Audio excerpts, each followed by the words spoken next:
Oi, gente, tudo bem? Você está aqui no canal Outro Livro e hoje vamos ter uma entrevista aqui sobre um livro que reúne contos e um romance.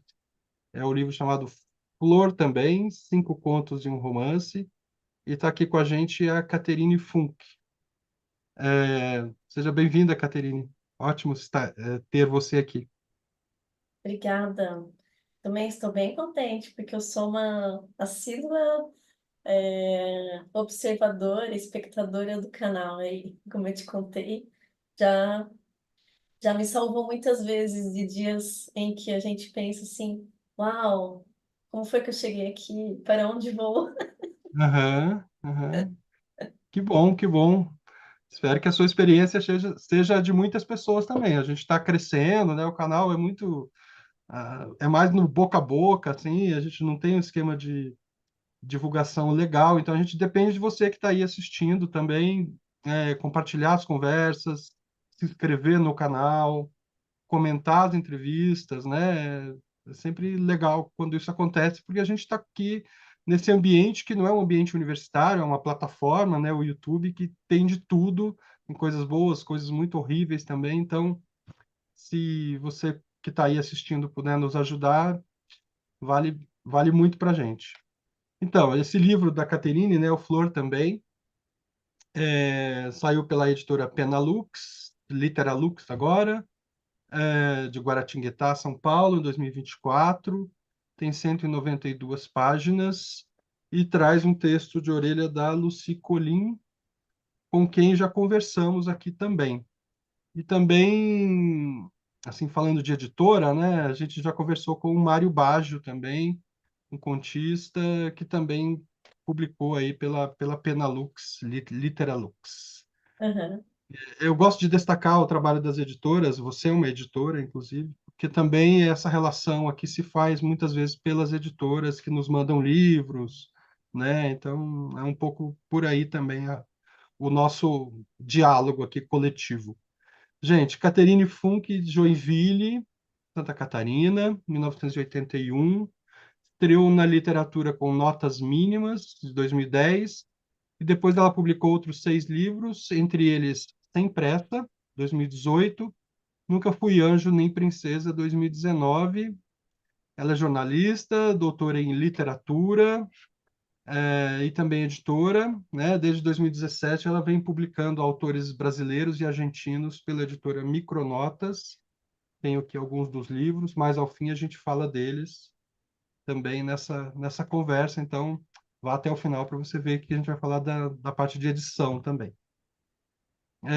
Então, muito feliz em conhecê-la, né, e tê-la aqui no nosso hall, assim, já passamos de 100 entrevistas, o projeto está crescendo devagar, tal, mas está sendo bem interessante fazer essa troca toda. É um trabalho de escuta, né?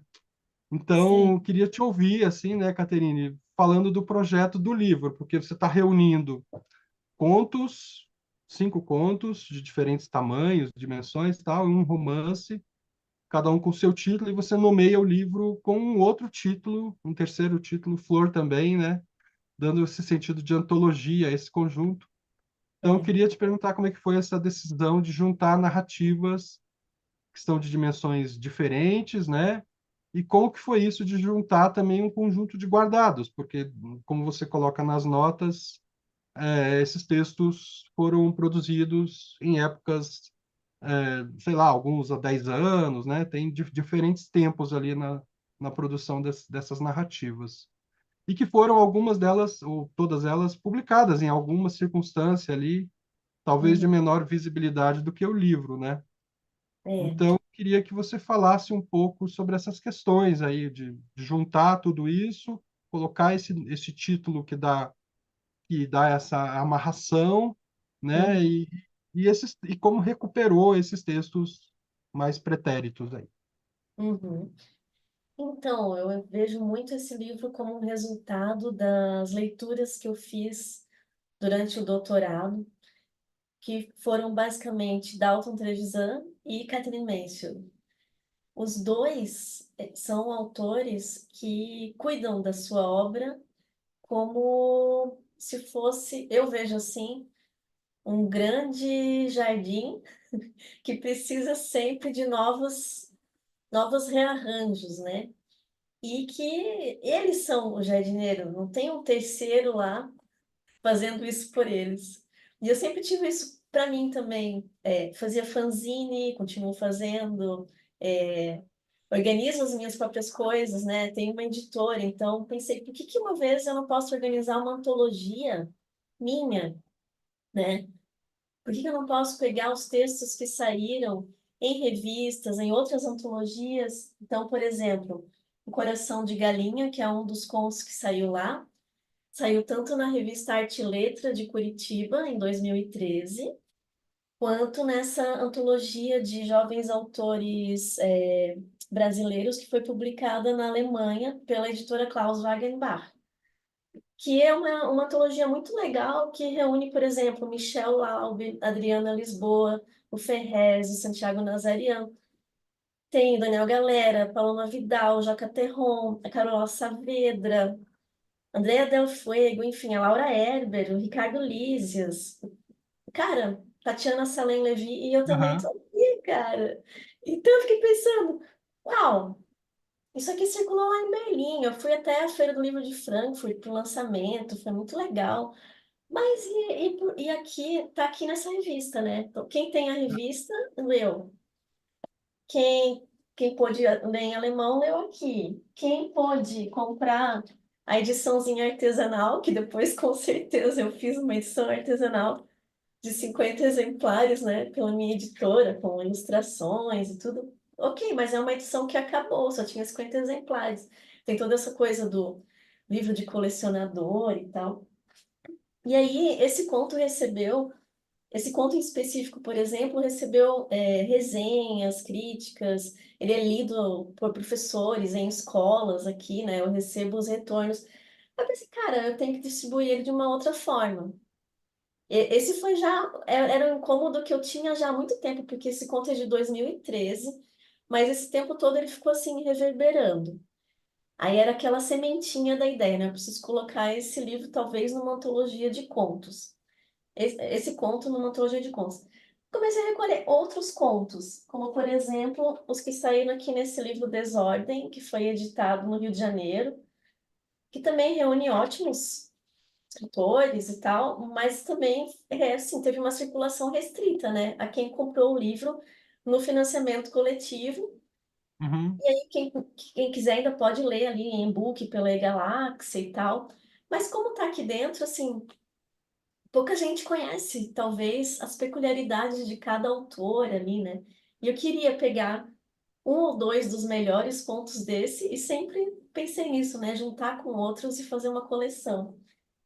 Então, isso já estava latente, só que eu estava lá fazendo a tese de doutorado, né? Comecei em 2019, veio a pandemia. Fiquei focada na tese. E assim que eu defendi, veio aquele imenso vazio pós-parto, que no meu caso não foi uma depressão, foi assim, tipo, uau, agora eu tenho tempo livre. Aí eu lembro que na segunda-feira eu defendi assim, acho que numa sexta, não, foi numa segunda, lá em Florianópolis. Aí voltei para casa na terça, em Joinville. Na quarta-feira, eu estava livre, né? Não, na quarta-feira eu estava aqui organizando já esse livro. Não consigo Sim. ficar parada, sabe? Pensei, cara, meu tempo livre, o que eu vou fazer com isso?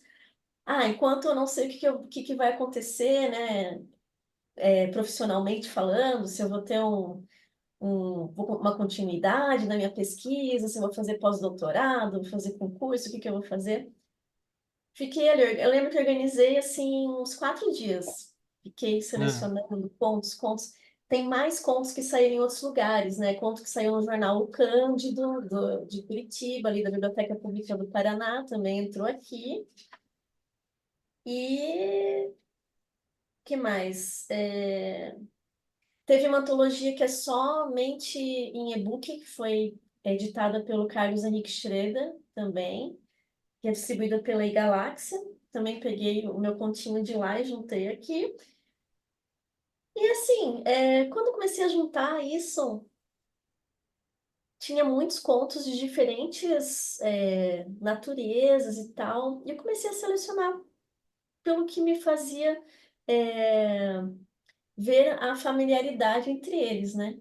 Que não é tanto temática, talvez seja mais assim de postura ou de intenção, sabe?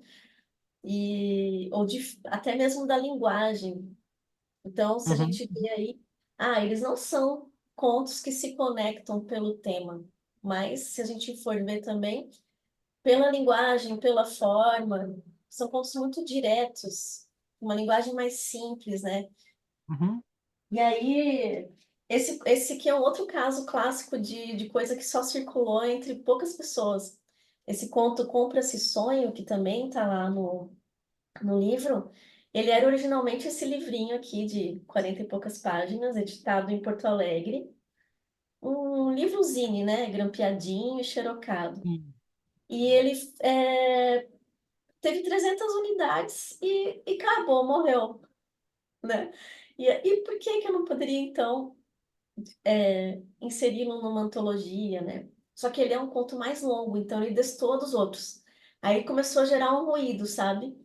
Eita, eu tenho uns contos curtinhos de 2, 3 páginas e um outro que é bem mais longo. Então, será que eu não podia botar uma coisa mais longa aí ainda? Que mal faria, já que a Mansfield faz isso nos livros dela. Ela reúne um conto gigante que tem várias partes, que é uma novela, com contos mais curtinhos. E o Dalton Uhum. Trevisan, se você for ver, também faz isso. Ele tem livros de contos que, quando chega lá no fim, tem um conto que tem o título, mas é um encadeamento de vários fragmentos que levam várias páginas.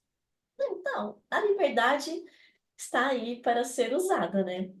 E aí, Uhum. como eu tinha também a Lucy Colin, que eu assisti a entrevista dela, sou muito fã dela, e a Lucy Colin estava na minha banca e ela fala muito, né, da liberdade, criar, inovar. Eu pensei, cara, eu vou fazer uma coisa bem diferente. Acho que nunca ninguém que eu saiba aqui no Brasil tenha feito isso. Mas para ter certeza que eu estava fazendo uma coisa muito diferente, de juntar um romance com contos. Fiz uma pesquisa e tal. Não, tem casos, sim, mas eles estão lá nos anos 40, nos 50. Não é muito comum realmente na Não literatura conheço. contemporânea fazer isso, né? Mas aí o fato é que eu juntei, então, esse romance, Viagem de Walter, que foi publicado só em e-book. E por ser um romance, tá em e-book, não sei se é isso ou o quê, é um dos meus livros menos lidos. E isso sempre me doeu também, sabe? Poxa, esse livro aqui, Notas Mínimas, por exemplo, que foi meu primeiro, ele circula super bem, ele é citado em apostilas de graduação em letras. Várias vezes, assim, estudantes me chamam ali pelo Instagram para dizer que me conheceram por ali, querem meus novos livros.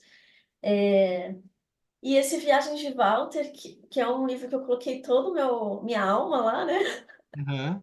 Ninguém fala. Não que Notas Mínimas não tenha também. Claro que tem, todos os livros têm. Mas quando a gente escreve um romance, né? Vem assim toda aquela carga romântica junto também, né? Agora eu sou uma escritora, né? Isso é bobagem total, total bobagem mesmo. É inevitável.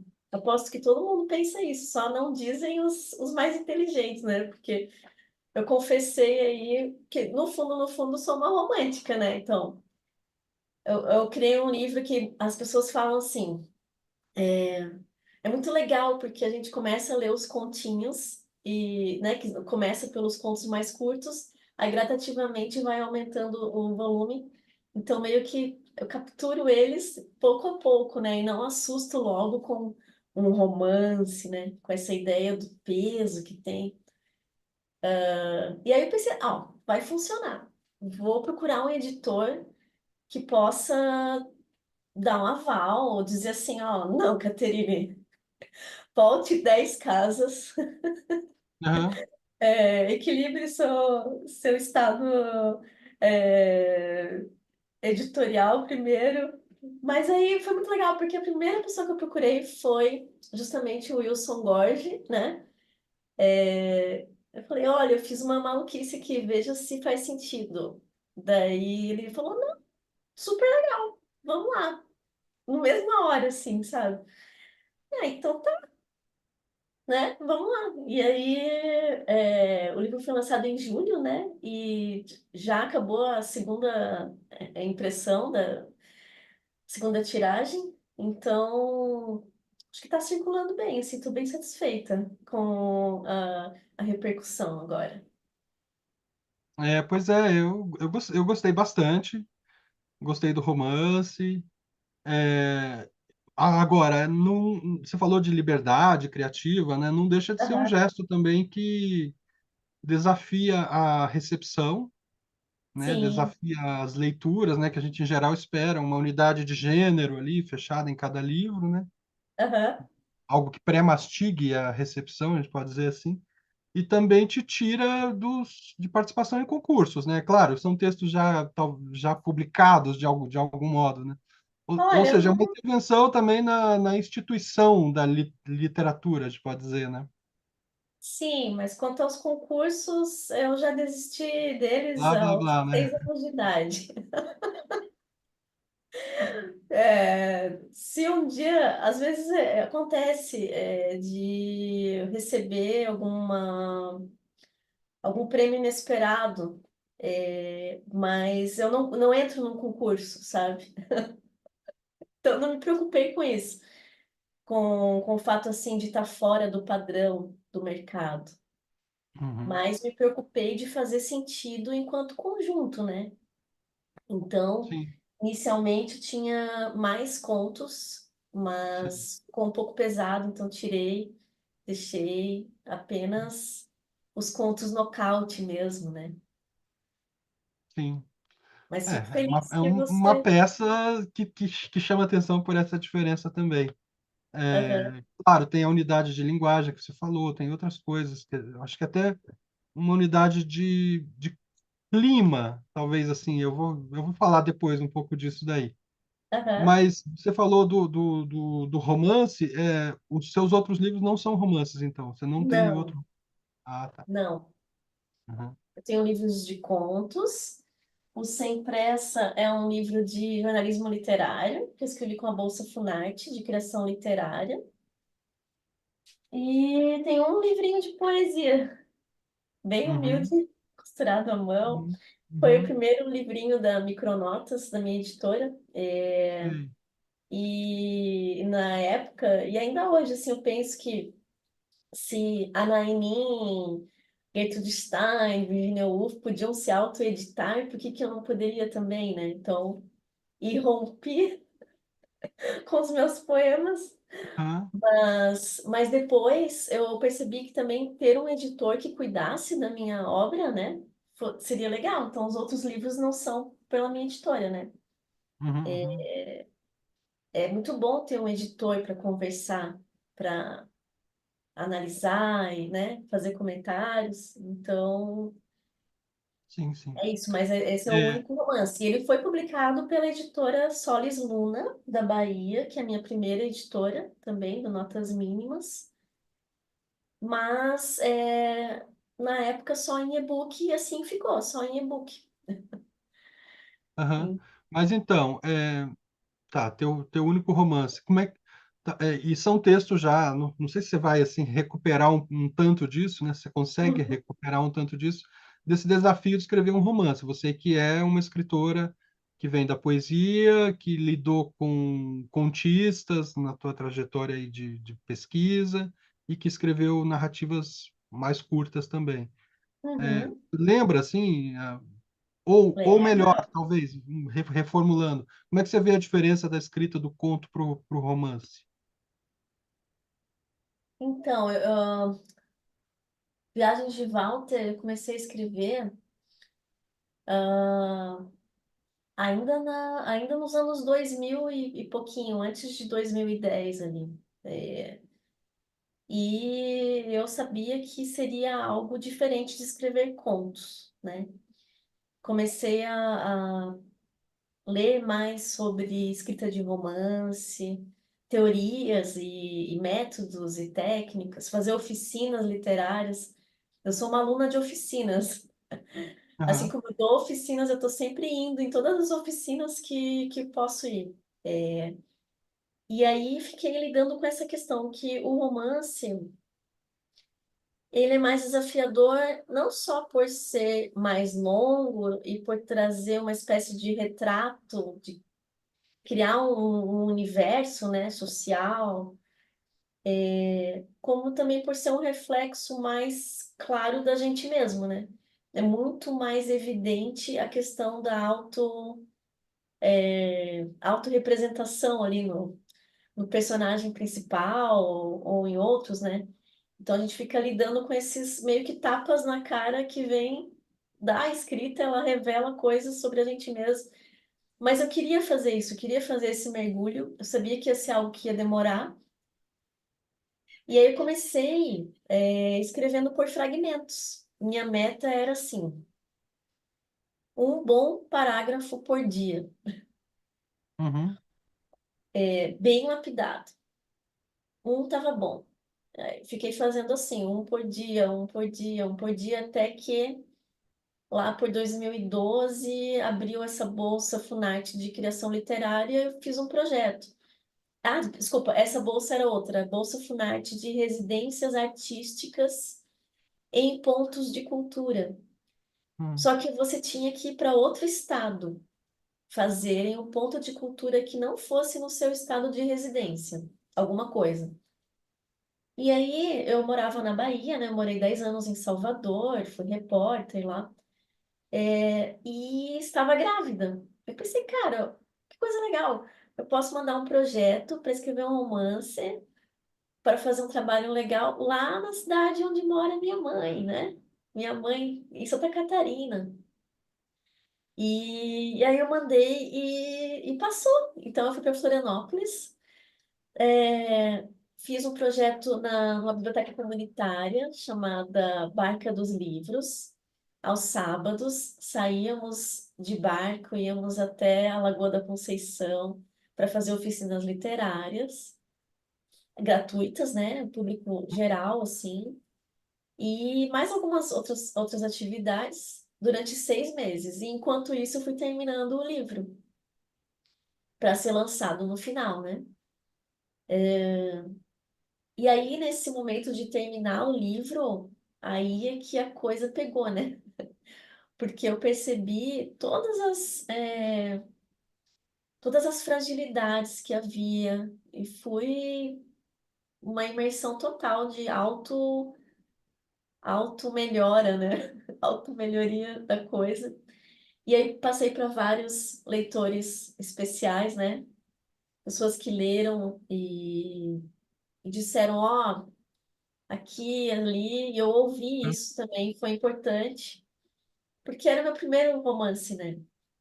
Então, foi muito legal contar com essas leituras. E depois, quando mandei para a editora, ela falou, ó, a gente vai publicar em e-book e vamos ver como é que repercute. Pelo jeito, não é... A Notas Mínimas é um super sucesso, mas o Viagem de Walter ficou uhum, lá aguardando, assim, uma repercussão. E tudo bem também, né? Eu fui fazendo outras coisas, mas aquilo ficou na minha cabeça. Pô, será que tem alguma coisa lá que pudesse melhorar? E aí, no ano passado, as editoras, depois da pandemia, estavam fazendo diversas chamadas, né, para publicação. E aí, para atender a uma dessas chamadas, que era específica de romance e podia ser um livro já publicado, peguei o Viagem de Walter e reli e retrabalhei ele. Reescrevi algumas partes, amadureci outras. E aí falei, não, agora acabou. Foi um trabalho, eu lembro, de 2 madrugadas, bem insônias, assim. Falei, não, tá pronto agora. Aí mandei para essa chamada, que era da editora Patuá, mas também nunca tive nenhuma resposta da Patuá. não deu certo. Falei, cara, não é possível, preciso fazer alguma coisa. E, e aí agora as pessoas que estão lendo o Viagem de Walter, principalmente as pessoas que estão nos lugares aonde o livro se passa, né? Em Aham, Florianópolis, em Recife, em Salvador. Estão me dando, assim, retornos super legais que consegui captar o ambiente do lugar, porque o Walter, ele sente muito o lugar onde ele está, né? O protagonista. principalmente em Florianópolis, que é onde ele passa mais tempo, né? Aham, aham. E era também onde eu estava morando para realizar esse projeto. Estava morando no sul da ilha, numa casa que é a casa que eu descrevo no livro. Que Então, legal. É, a Lucy Colin, né, ela na orelha, no texto de orelha, ela fala em histórias de paisagens de dentro. aham, Claro, impossível discordar disso.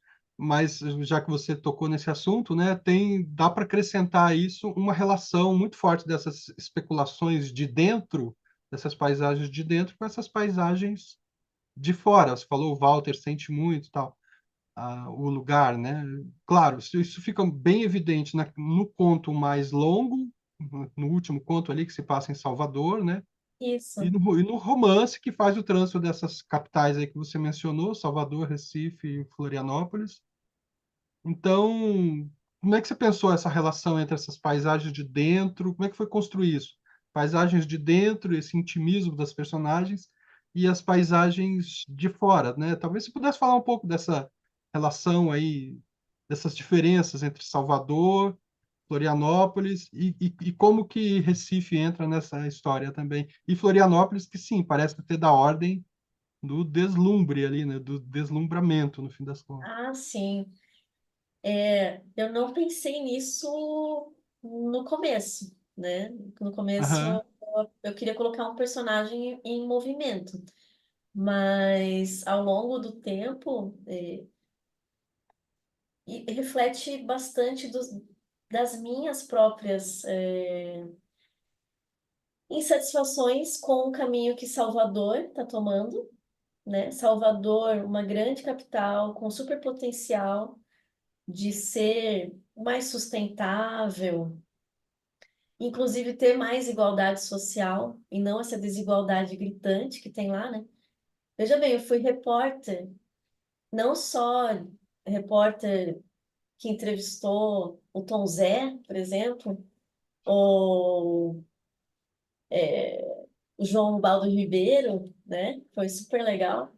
Mas também uma repórter que foi em rebeliões de presídios, que fez matérias investigativas, né? Eu ganhei um prêmio Tim Lopes de jornalismo investigativo com uma equipe e a gente fez uma investigação sobre a exploração sexual de crianças e adolescentes na Bahia, que é algo muito visível. E por que que isso é tão impune, né? Porque continua acontecendo e a gente não vê casos de condenação dos culpados. Então eu vi coisas feias. E o Walter, ele fala dessas coisas feias que querem fazer ele sair de Salvador, né? Então ele faz parte de uma família que domina as clínicas de obstetrícia, tanto privadas quanto na rede pública, né? Que é um esquema de corrupção. Ele vive no seio dessa corrupção e ele seria o herdeiro, então, desse esquema mafioso de atendimento às gestantes de Salvador. E ele não quer isso para ele, né? Outra coisa que ele não quer é viver numa família que nega as próprias origens, porque ele é fruto de uma união de brancos e negros, né? Mas a parte branca quer negar a parte preta. E ele sente, por exemplo, amor pelas gameleiras, que são as árvores sagradas no candomblé, o Iroko, né? Posso estar falando errado o nome, talvez tenha uma outra pronúncia em Yorubá, mas ele sente muito quando ele percebe que as árvores estão sendo cortadas nas gameleiras da cidade de Salvador.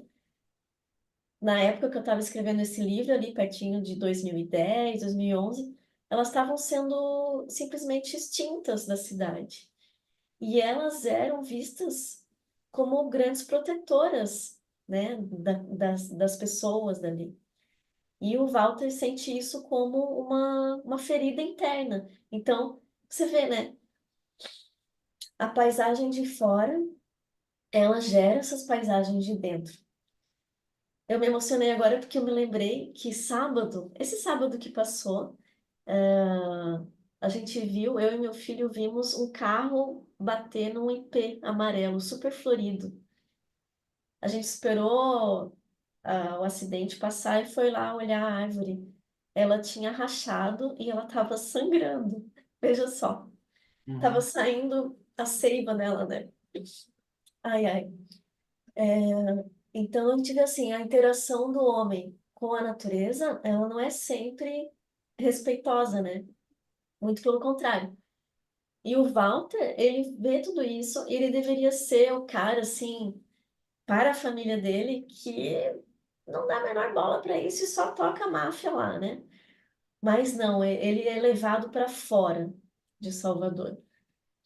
E aí eu coloco ele primeiro indo para Recife, por um acaso, que ele pega uma carona que leva ele para Recife.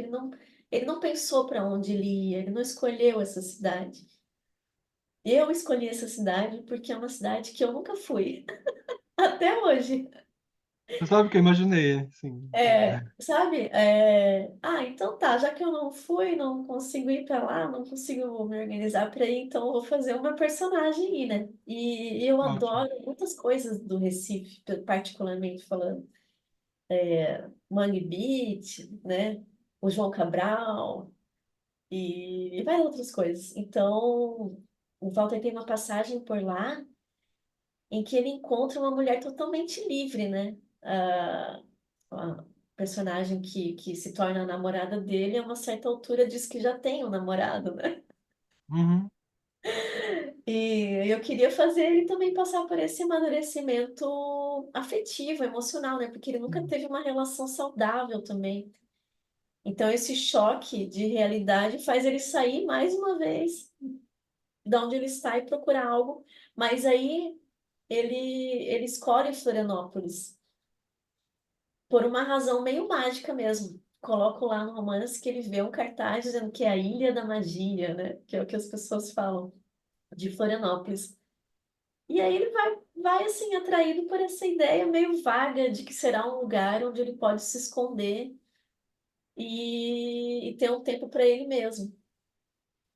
Que foi também a minha ideia, né? Eu estava grávida, queria ter um bebê num lugar tranquilo. Meu filho acabou nascendo em Salvador.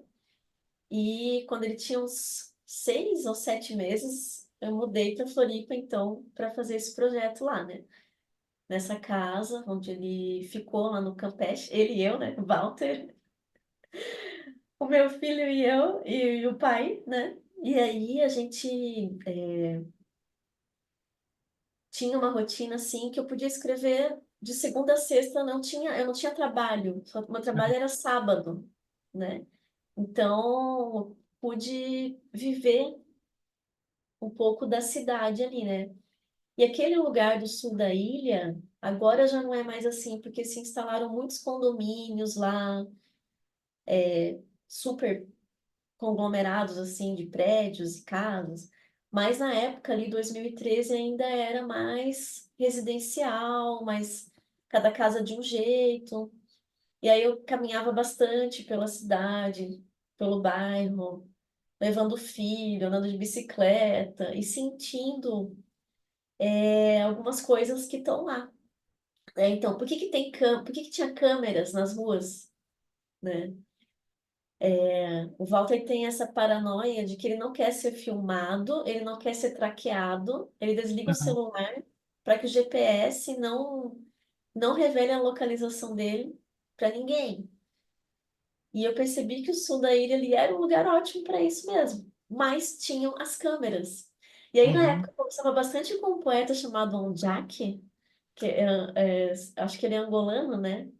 Sim. E ele me mandou um livro, Dentro de Mim Faz Sul.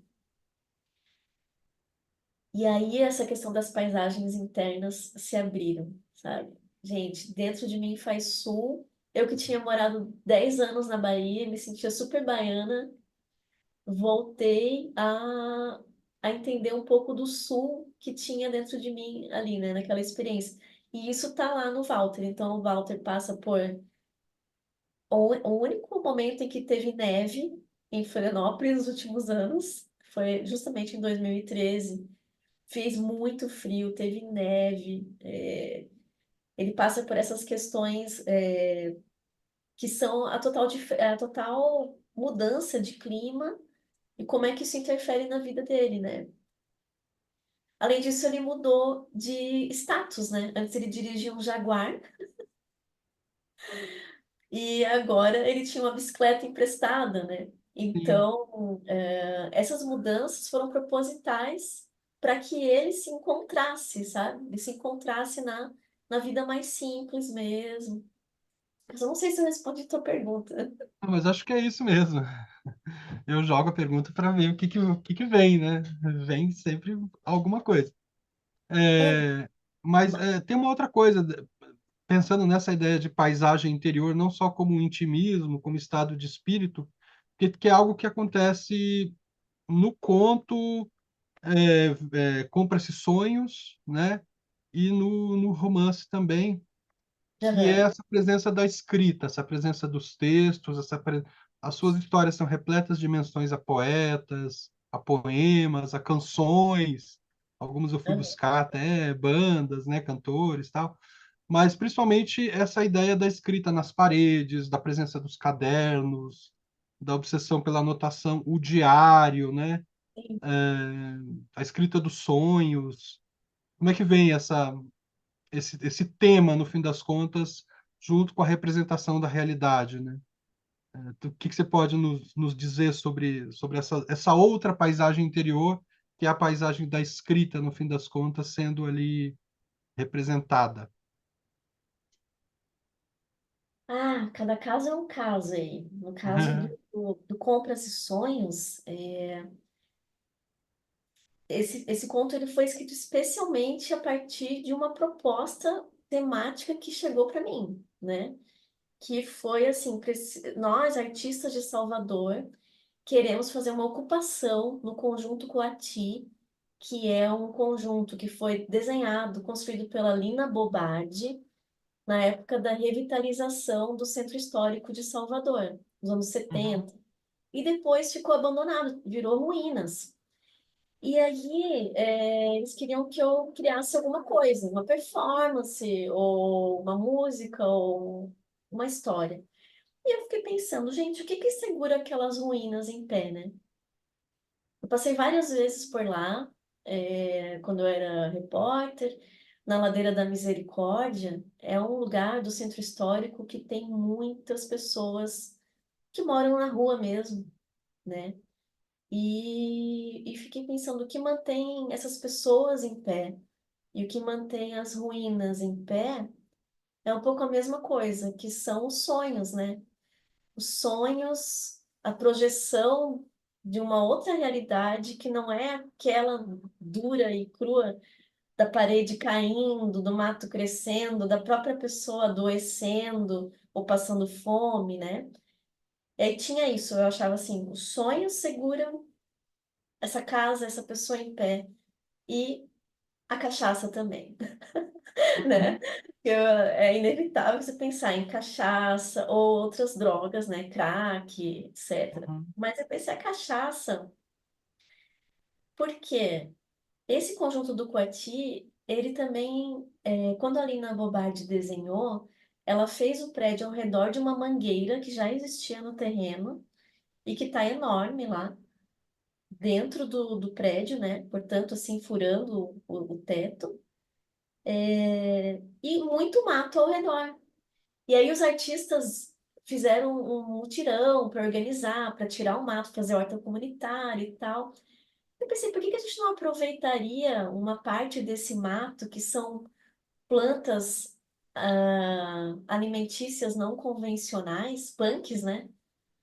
Para fazer cachaça, já que dá para fazer cachaça de qualquer coisa. Então, na minha cabeça de escritora, fazia sentido inventar uma realidade em que os sonhos escritos na parede mantivessem aquele prédio em pé e que em troca desses sonhos que são contados pelas pessoas, né, que passam por ali, elas ganhassem uma cachaça produzida dentro do prédio pelos coatis, né, que mantém ali a coisa em movimento. Porque os coatis são mamíferos, né, vivem em bando e tal. E aí eu invento que eles moram no subsolo, que eles estão lá Ótimo fazendo isso. essa cachaçinha. É bem bom. E aí tem uma representante humana, né, que é essa mulher que muda lá, arquiteta que muda, que fica lá 6 anos morando nessa casa, né, nesse prédio, trocando cachaça pelo relato, pela escuta dos sonhos, ela escuta e coloca na parede. Ah, aí já me perguntaram, aqueles sonhos são sonhos meus? Não, não são, são ficções. Mas elas vêm de escutas que eu, como repórter, fazia dessas pessoas e de outras pessoas nesse tipo de condição, né? Vulneráveis mesmo, socialmente falando. Então, você vê que são sonhos que reverberam a própria falta de condições de lutar contra, por exemplo, um tigre que vai te comer, ou uma plateia que está rindo de você, né? Você está sempre impotente. Mas a partir do momento que ela registra isso nas paredes, essa é a força desse sonho, porque ela deu a quem estava sonhando ali uma realidade paralela, né? Uma possibilidade de continuar vivendo. Uhum, uhum. Esse é o caso do Compras e Sonhos. Inclusive, no dia da ocupação mesmo, o pessoal que estava organizando esse projeto contratou uma atriz que era um pouquinho parecida comigo, as pessoas pensavam que eu era ela, mas não. E ela saiu com a bandeja distribuindo uma cachaça artesanal para as pessoas e escutando os sonhos dela, e aí ela fingia que anotava, assim, sabe? Mas não era eu, tá? Mas foi muito Essas, legal isso. essas projeções que estão aqui na capa são desse sonho, né? São, aham. Sim, Aham, isso mesmo. No dia da ocupação, eles fizeram a projeção dos manuscritos dos sonhos que o editor da primeira edição fez, né? Ele apresentou assim, dessa forma, ao longo do livro. Então, tem vários momentos assim. Aí o pessoal projetou lá, pois é, no e é ar. um espaço que eu não conhecia. Eu estive em Salvador no ano passado para a Bralic Aham, eu também. e me desviei ali, né? Assim, eu tinha ido criança para lá, então fui meio como turista também. A gente Aham. subiu o elevador e ali a gente é levado aí para outras regiões. E aí agora eu busquei na internet esse espaço que você falou aí, sobre o qual você escreveu. E é belíssimo ali, é interessante demais, assim, a É arquitetura, achei bem lindo. mesmo, vi as fotos, né? E é um É espaço que a muito gente é fácil ir para desviado lá. enquanto para não passar ali, né? Exato, exato. Mas aí parou de ter esse interesse na exploração cultural ou turística da Uhum. ladeira. E aí o lugar, eu não sei como é que está hoje em dia, mas se eu não me engano, continua cada vez mais sendo tomado pelo mato, pelas ruínas Aham, mesmo, sim, o que é sim. uma grande pena, né? Tá, mas fala um pouquinho do romance, da escrita lá, dos cadernos, assim, Então, que são em primeira e em terceira pessoa, tem esse aspecto isso. também. Eu alterno, né? O Walter, assim que ele chega em Florianópolis, ele encontra um caderno, e eu encontrei um caderno quando eu cheguei em Florianópolis. Isso foi o que originou. Eu cheguei nessa casa, era uma casa desenhada por uma arquiteta também, que ela morou nessa casa. Era uma casa de 4 andares em que nenhum era exatamente em cima do outro. Eles Uhum. faziam, era uma casa circular, e eles faziam assim, sabe? Então, tinha um lugar aqui, outro aqui, outro aqui, outro aqui. E aí, quando eu cheguei no quarto, ao lado da cama, tinha um caderno e uma caneta e um bilhetinho de receptividade à escritora que tinha se mudado, né? E eu pensei, cara, que lindo, vou pegar esse caderno e começar a escrever. Aí comecei a escrever em primeira pessoa, como se eu fosse o Walter chegando lá. Foi super intuitivo e não teve um planejamento, entende? Gostaria de dar uma resposta assim mais baseada em técnicas e filosofias, Aham, mas a verdade mais pura é que foi assim acaso e epifania, simplesmente. aham. E aí, a partir disso, eu pensei, todo o resto do romance que eu já tinha escrito até então estava em terceira pessoa. E agora? O que que eu faço com esse caderno hum, que eu estou aqui criando? Primeiro eu pensei em usar ele como um exercício para entender melhor o próprio Walter e não necessariamente incorporá-lo ao livro.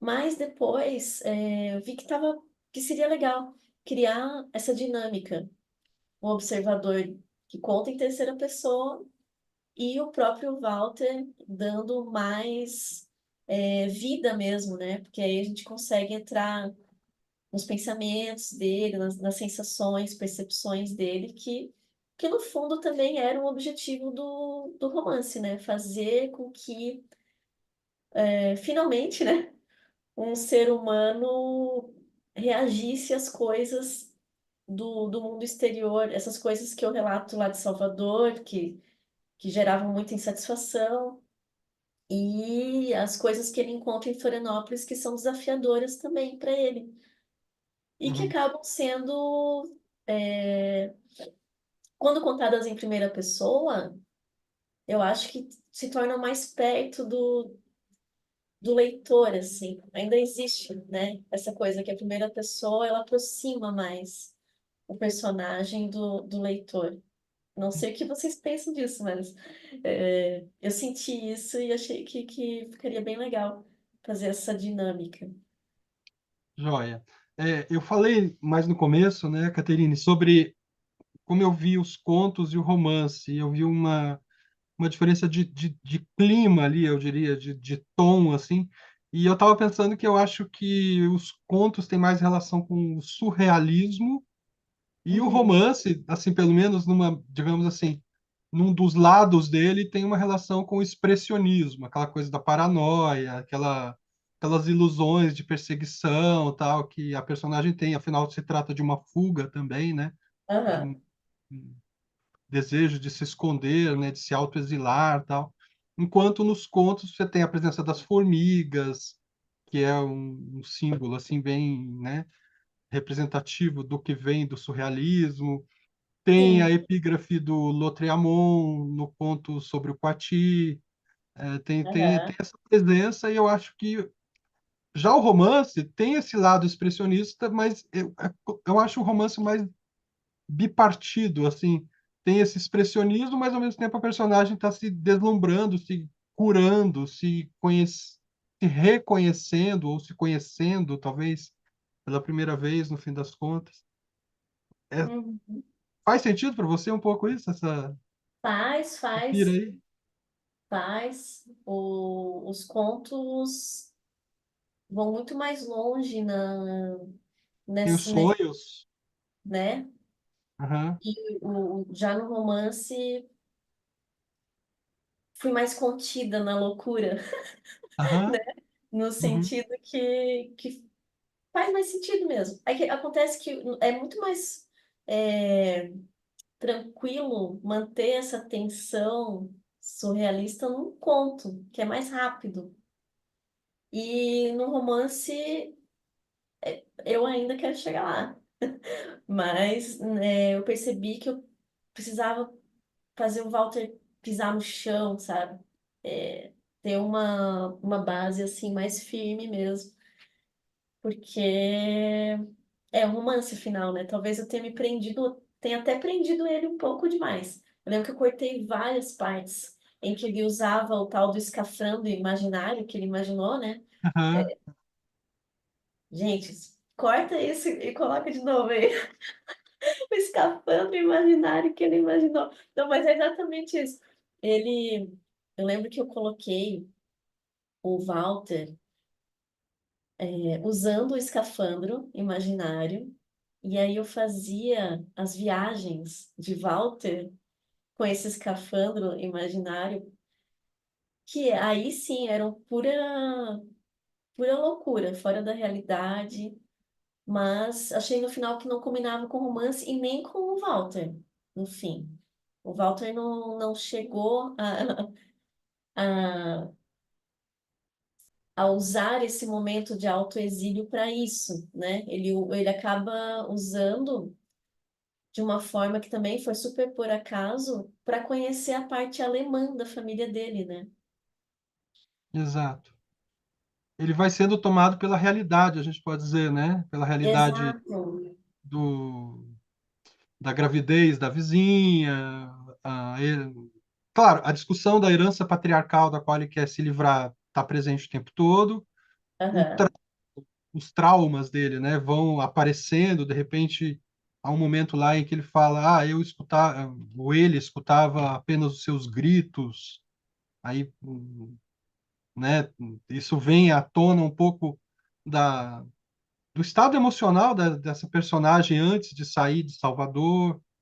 Daí você aham, coloca as questões do preconceito nas relações entre Sul e Nordeste.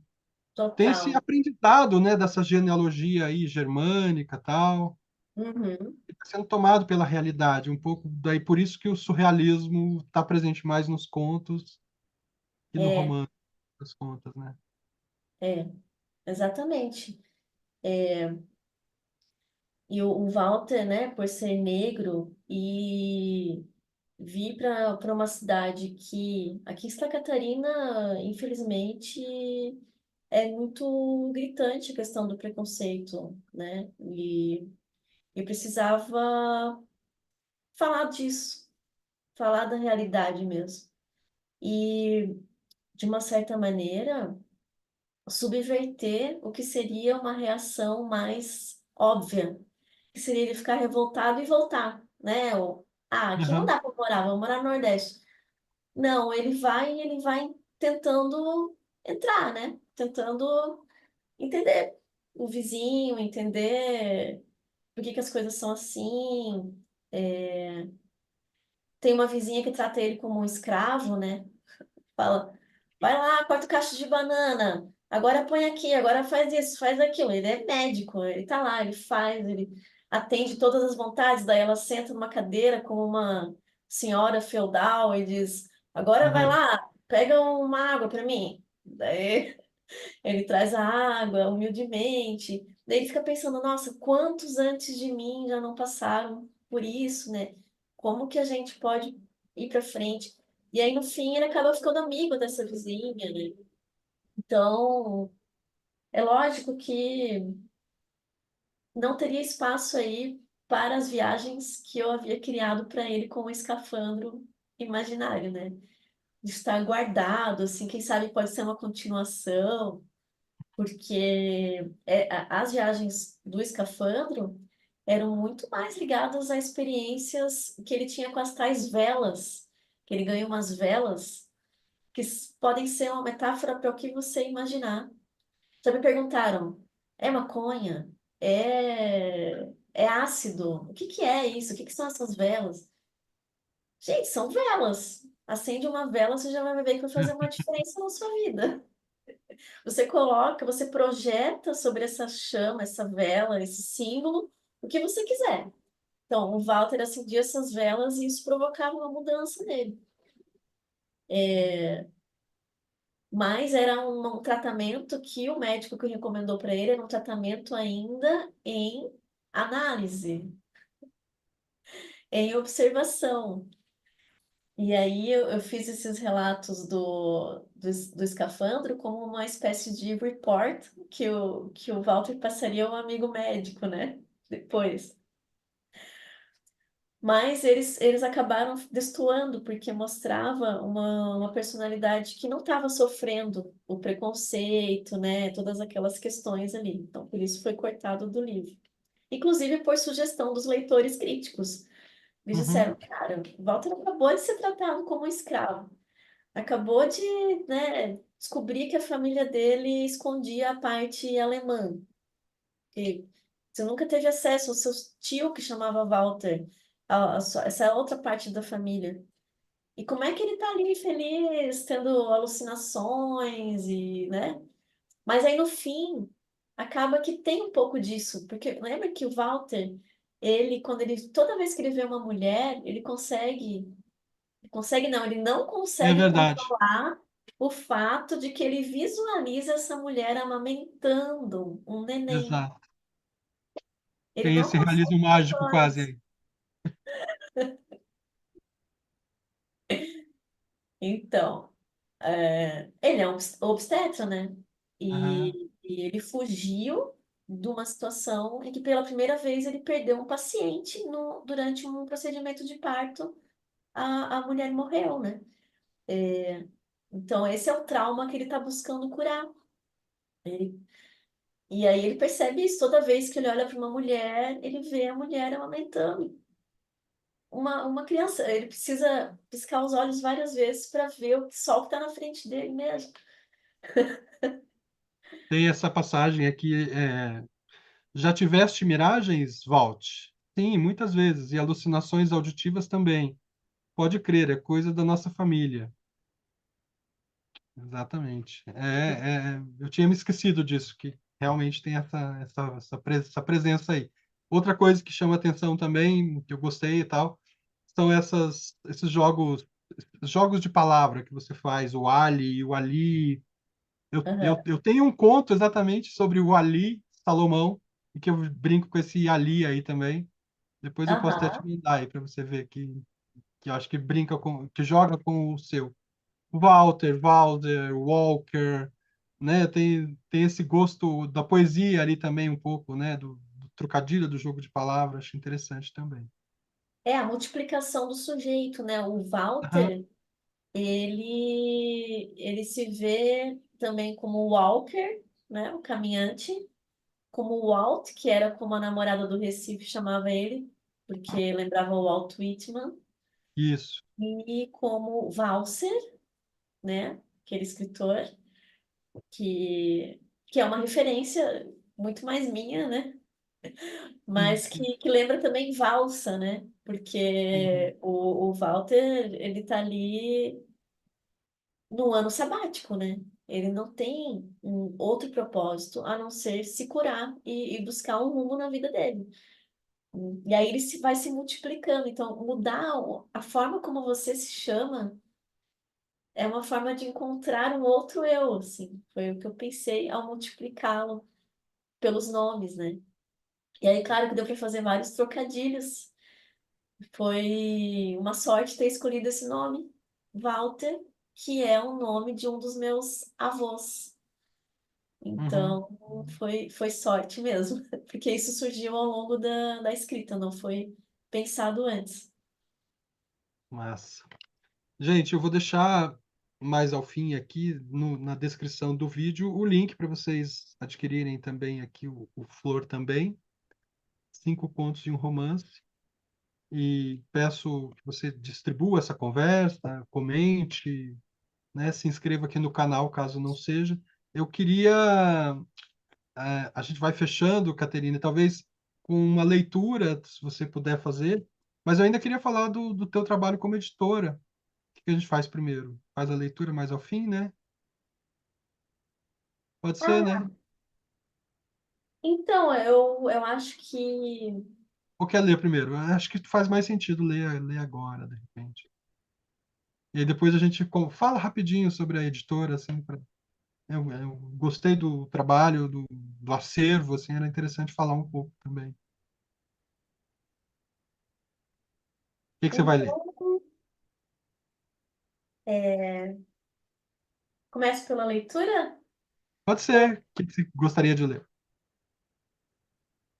vou ler um bem curtinho, então, que é justamente aquele conto das formigas que Ah, tá. fica, que fica muito mais legal quando lido em voz alta, porque ele é um conto sem narrador, né? Ele é Aham, um conto que é uma troca, é um diálogo. isso. Mamãe teve uma recaída. Alô, gordo? Ei, cara, tô no hospital. Mamãe teve uma recaída. Como assim? Tô dizendo, recaída, formigas, formigas ruivas. Como é que ela tá agora? Bem, acordou perguntando de ti, o filho favorito. Escuta, irmã, eu tenho que te contar uma coisa. Depois. Hum, talvez ela tenha de voltar à terapia. Prepara o bolso, gordo. Serão anos de terapia de novo. Carola, me escuta. Deixa eu terminar, peraí. Deixa eu te dizer o que mostra o vídeo de segurança. Carola, o psiquiatra do hospital, já pediu avaliação clínica, gordo. A mamãe é doida. Aos 18 anos, ela teve uma experiência cósmica durante a ferroada de uma abelha. Lembra dela contando? Claro. Quem é doido? Mamãe passou por 40 anos de terapia e 26 internações causadas por reações alérgicas graves. Quase morreu uma vez, tu sabe? Fica tranquila. Ela não curte mais escorpiões ou abelhas. Isso é passado. Gordo, eu vi no vídeo de segurança.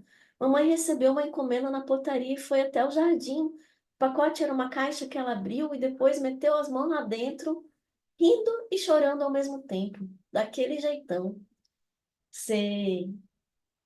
Na hora do almoço, quando cheguei, ela estava deitada na grama, em choque. As mãos ficaram expostas às formigas por mais de 2 horas. Carola, irmã, deixa eu te dizer uma coisa agora. Fala, tá sentada? Não, tô caminhando no jardim do hospital, mas já vou voltar pro quarto. Por quê? Tudo bem, segura essa. Ganhei na loteria. Não brinca. Olha aí no teu celular. Mandei uma foto do bilhete premiado. Foto do Leminski em fundo azul. Loteria de homenagem ao Dia da Poesia. Mentira. Verdade. 1,5 milhão. Sozinho? Aham. Não brinca comigo assim. Não brinca comigo assim. Não brinca. Já busquei o cheque e já depositei. Loteria rima com poesia, né? Puta merda, e como rima? Gordo? Eu sei, parece loucura, mas eu ganhei mesmo na loteria do Dia da Poesia. Sério? Anteontem, na loteria do Leminski. Vou depositar 200 mil para ti. Aliás, não, 300. Tá bom? 300 mil? Cara, ninguém vai morar. Ah, desculpa. Cara, alguém vai morar no hospício depois dessa. Quem vai acreditar nessa história de loteria?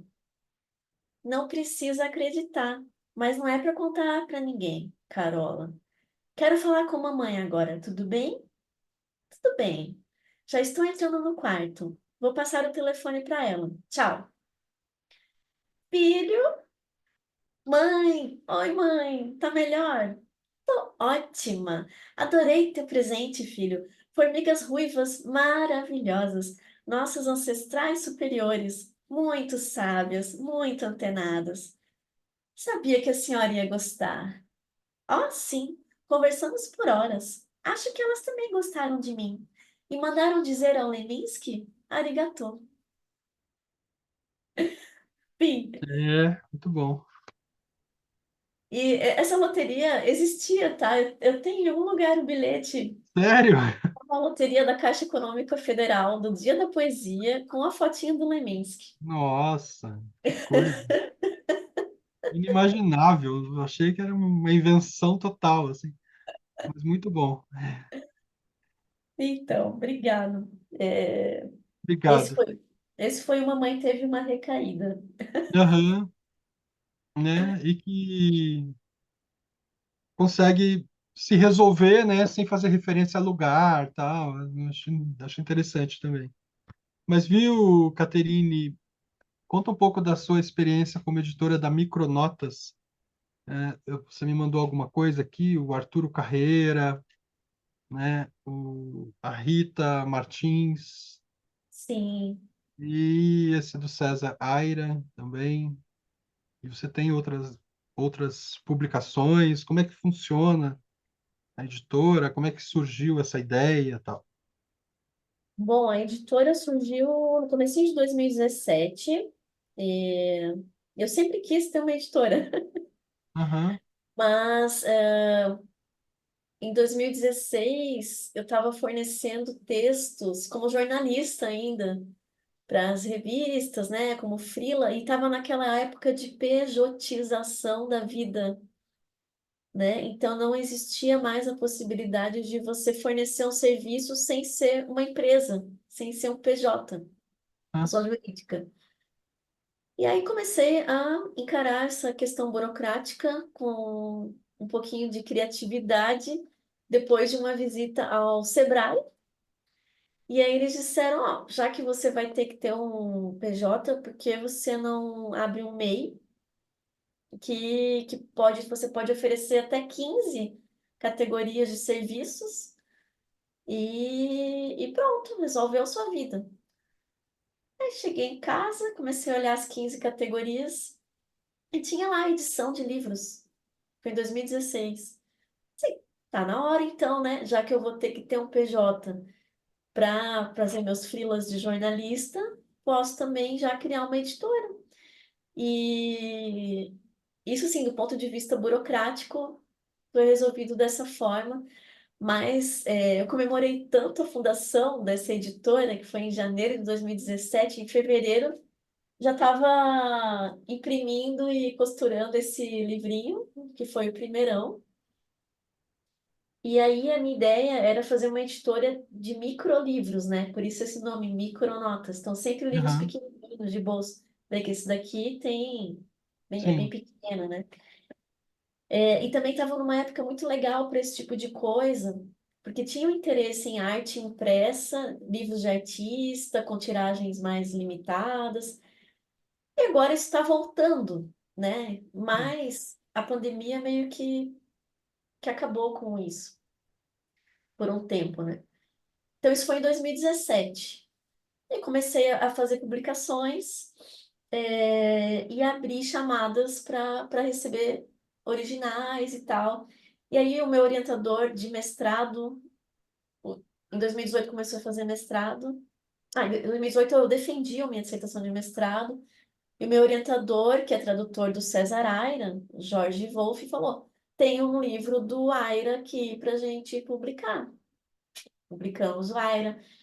Aí, na sequência, comecei a enviar projetos para o programa SUR, de apoio à tradução de autores argentinos. E aí, com eles, a gente publicou esse livro do Arturo Carreira e um livro do Lucas Margarit, que é também um poeta contemporâneo.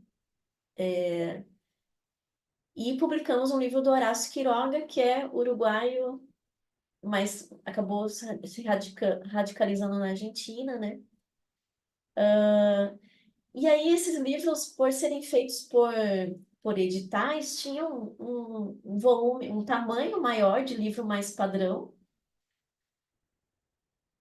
O Fotografias Imaginárias não, porque o Fotografias Imaginárias foi feito, esse do Arturo Carreira, foi feito pelo programa SUR, e o programa SUR permite uma liberdade editorial, gráfica, né?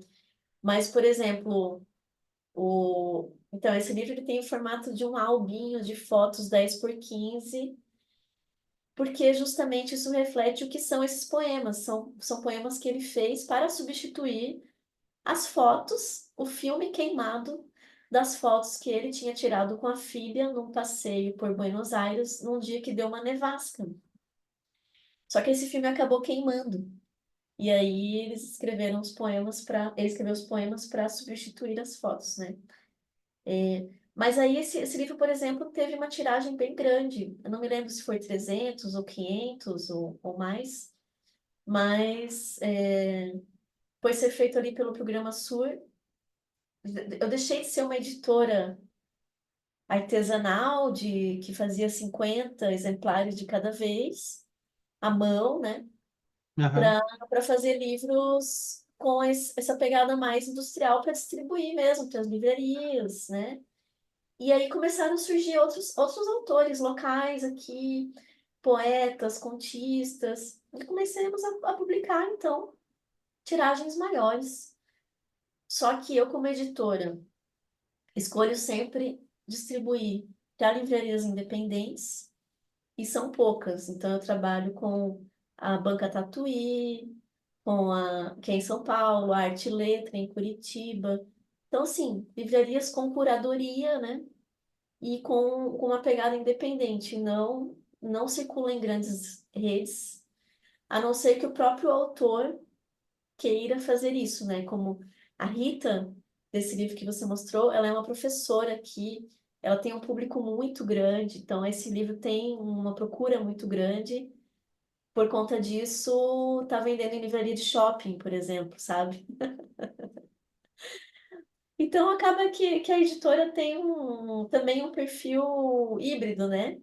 Temos Aham, essas vertentes mais, que eu poderia dizer, mais independente, mais cult, sei lá, e uma outra vertente que é fazer o livro chegar onde as pessoas estão. Se elas estão andando no shopping, ok, então compre o livro no shopping, né? Mas, mas leva o livro, né? Vamos aproveitar os locais existentes. Agora, o último livro da editora publicado foi em 2023. A gente está em 2024, né? Porque a editora sou eu e eu. A minha prioridade foi terminar a tese de doutorado. uhum, Então, eu defendi a tese em março, com a previsão de voltar a editar livros em 2025.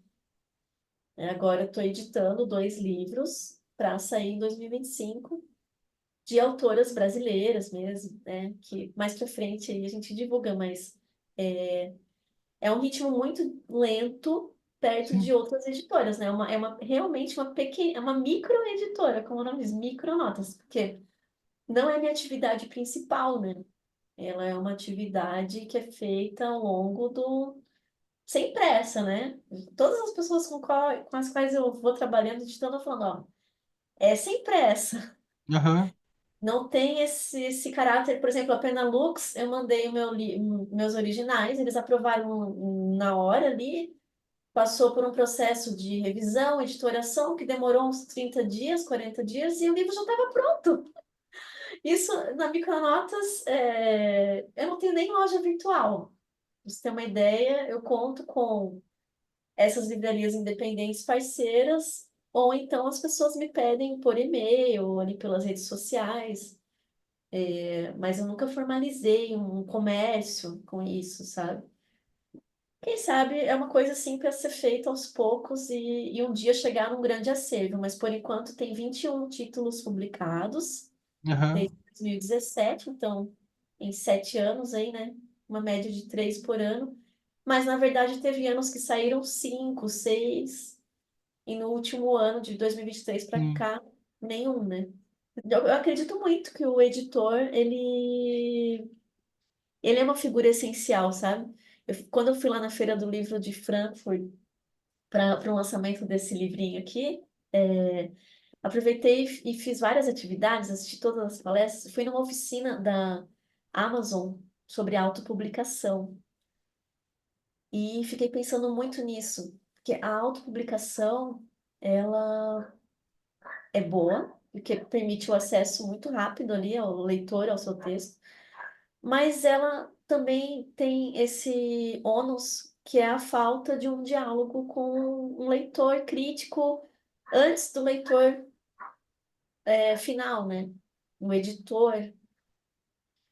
E o editor, além disso, né, ele vai colocar o seu livro em movimento, vai fazer o seu livro circular, que é algo muito uhum. importante também, né? Fazer o seu livro chegar nas mãos das pessoas que vão ler e vão receber e vão compartilhar, né? A ideia de que aquele livro merece ser lido por algum motivo, né? É isso. Nossa, acho que tudo que você falou aí também tem a ver com o próprio canal Outro Livro aqui, que é esse trabalho de leitura, né, de diálogo, de troca. Você enfatizou muito as leituras críticas que recebeu do romance. Eu Sim. acho que é um pouco isso e quero te agradecer muito aqui. Foi uma experiência bem legal te conhecer e fazer essa troca aqui contigo. Ter lido o seu livro, né? A gente deixa o Flor também aqui para as pessoas adquirirem. É isso, Ai, Caterine. que Muito bom. obrigado. Foi excelente.